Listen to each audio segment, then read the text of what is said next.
আসন্ন ত্রয়োদশ জাতীয় সংসদ নির্বাচনে সকল কর্মকর্তাদের পেশাদারিত্ব ও নিরপেক্ষতার সাথে দায়িত্ব পালনের আহ্বান জানিয়েছেন প্রধান নির্বাচন কমিশনার AMM নাসির উদ্দিন। রাজধানীর আগারগাঁওয়ে নির্বাচনী প্রশিক্ষণ ইনস্টিটিউটে কর্মশালার উদ্বোধনী অনুষ্ঠানে এসব কথা বলেন তিনি। একই অনুষ্ঠানে নির্বাচন কমিশনার আনোয়ারুল ইসলাম বলেন, আগামী জাতীয় সংসদ নির্বাচন হবে সবচেয়ে ঝুঁকিপূর্ণ। নির্বাচনের সাথে সংশ্লিষ্ট কোনো কর্মকর্তা যদি উদ্দেশ্য প্রণোদিতভাবে কারো পক্ষ নেয় বা তথ্য পাচার করে তাকে কঠোর শাস্তির আওতায় আনা হবে বলেও জানান তিনি। যে কোনো রকমের নিউ চ্যালেঞ্জ আসলে সেটা মোকাবেলার জন্য ডিসক্রিশন এক্সারসাইজ করার যে বিষয়টা থাকে এটা একটু আপনারা জোর দিবেন। আমাদের সাকসেস বা ফেলিয়ার নির্ভর করতেছে। আরো এমন চ্যালেঞ্জ আমাদেরকে মোকাবেলা করতে হবে যেটা এখনো আমরা জানি না। ঘোষিত সময়ের মধ্যে অবশ্যই জাতীয় নির্বাচন হতে হবে, তা না হলে দেশ ভয়াবহ সংকটে পড়বে, ফ্যাসিবাদ ফিরে আসার সুযোগ পাবে বলে আশঙ্কা প্রকাশ করেছেন বিএনপি মহাসচিব মির্জা ফখরুল ইসলাম আলমগীর। জাতীয় প্রেস ক্লাবে আলোচনা সভায় তিনি আরও বলেন, রাজনৈতিক দলগুলোর মতপার্থক্য নির্বাচন নিয়ে জনমনে নানা সংশয় হতাশার তৈরি করেছে। মধ্যপন্থার উদার রাজনীতিকে সরিয়ে উগ্রবাদ প্রতিষ্ঠার ষড়যন্ত্র চলছে জানিয়ে বিএনপি মহাসচিব বলেন, এ গোষ্ঠী সফল হলে দেশ চরমভাবে ক্ষতিগ্রস্ত হবে। নির্বাচন হবেই এবং যে ঘোষণা দেওয়া হয়েছে সেই সময়টাতেই হবে। এই কারণে এর কোনো বিকল্প নেই। আজকে যদি নির্বাচন বন্ধ করা হয় বা নির্বাচন না হয় তাহলে এই জাতি প্রচন্ড রকমের ক্ষতিগ্রস্ত হবে এবং ফ্যাসিবাদের ফিরে আসার সম্ভাবনা অনেক বাড়বে। আপনারা নিশ্চয়ই লক্ষ্য করছেন যে বিভিন্ন খান থেকে বিভিন্ন সময় অনেকেই চেষ্টা করছে এই ফ্যাসিবাদকে নিয়ে আবার কথা বলার জন্য এবং বিদেশেও আপনার এটা নিয়ে কাজ হচ্ছে। তাই নির্বাচনটা খুব দ্রুত দরকার। মোনালিসা হেভি ফ্লো 15 পিস প্যাকেটের সাথে 8 পিসের একটি প্যাকেট একদম ফ্রি। প্রধান উপদেষ্টা প্রতিশ্রুতি ভঙ্গ করে নির্বাচনী রোড ম্যাপ ঘোষণা করেছেন। এই রোড ম্যাপ একটি সুষ্ঠু নির্বাচনকে ভণ্ডুল করার নীল নকশা বলে মন্তব্য করেছেন জামাতে ইসলামের নায়েবে আমির ডক্টর সৈয়দ আব্দুল্লাহ মোহাম্মদ তাহের। সকালে কুমিল্লা সেন্ট্রাল মেডিকেল কলেজের মিলনায়তনে 14গ্রাম উপজেলার কালিকাপুর ইউনিয়নের নির্বাচনী সমাবেশে প্রধান অতিথির বক্তব্যে তিনি এসব কথা বলেন। বিএনপি সেক্রেটারি জেনারেল বলছেন যে নতুন নতুন ইস্যু তৈরি হচ্ছে বিভ্রান্ত করার জন্য। হ্যাঁ, আমরা তো নতুন ইস্যুই করব। আমরা তো পুরাতনকে ফেলে দিয়েছি, পুরাতন ব্যর্থ হয়েছে, এটাতে দেশের মানুষ সাক্ষী।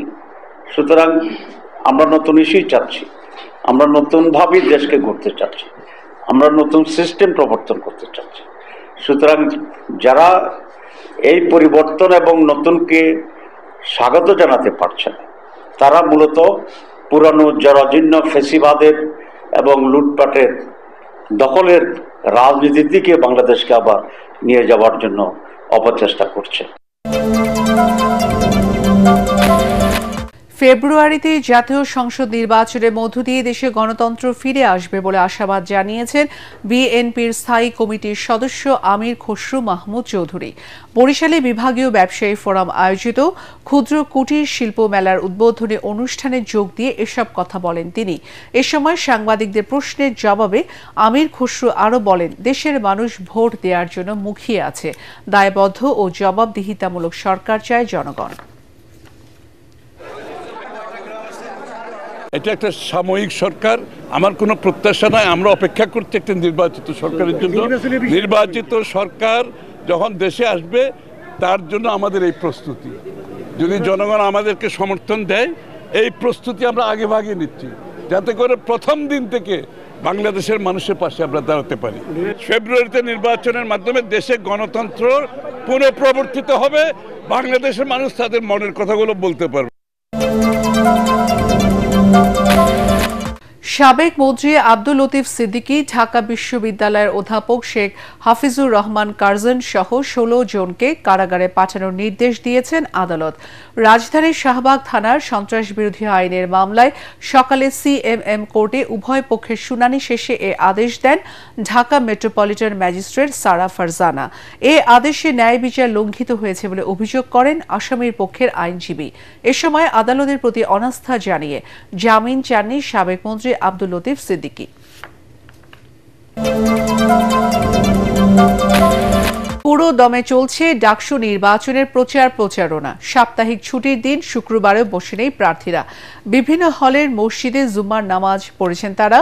নামাজ শেষে ভোটারদের সাথে কুশল বিনিময় করতে দেখা গেছে তাদের। ছাত্র দলের ভিপি প্রার্থী আবিদুল ইসলাম খান কুশল বিনিময় করেন বিজয় ৭১ হলে, আর জহুরুল হক হলে কুশল বিনিময় করেন বাক্সাসের জিএস প্রার্থী আবু বাকের মজুমদার।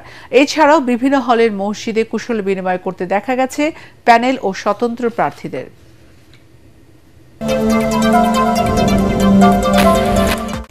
কোনো আইনি সুরক্ষা ছাড়াই রোহিঙ্গাদের বাংলাদেশ মিয়ানমার সীমান্তে ঠেলে দিচ্ছে ভারত। গত মে মাস থেকেই শত শত রোহিঙ্গা শরণার্থীকে জোরপূর্বক সীমান্তে পাঠানো সহ আটক ও নির্যাতন করা হয়েছে বলে জানিয়েছে আন্তর্জাতিক মানবাধিকার সংগঠন হিউম্যান রাইটস ওয়াচ HRW। প্রতিবেদনে সংস্থাটি জানায়, ভারত সরকার রোহিঙ্গা ও বাংলাভাষী মুসলমানদের অবৈধ অভিবাসী ব্যাখ্যা দিয়ে অভিযান শুরু করে। এর অংশ হিসেবে অন্তত 192 জন রোহিঙ্গাকে বাংলাদেশে পাঠানো হয়। আরও 40 জনকে নৌকায় মিয়ানমারের উপকূলে পাঠায় ভারত। প্রতিবেদনে আরও বলা হয়, UNHCR কার্ড বা মিয়ানমারের নাগরিকত্বের নথি থাকা রোহিঙ্গারাও আটক, নির্যাতন ও ভারত ত্যাগে বাধ্য হওয়া থেকে রেহাই পাচ্ছে না। এদিকে আগামী 23 সেপ্টেম্বর রোহিঙ্গারা শরণার্থী নাকি অবৈধ অনুপ্রবেশকারী, এই বিষয়ে শুনানি হবে ভারতের সর্বোচ্চ আদালতে।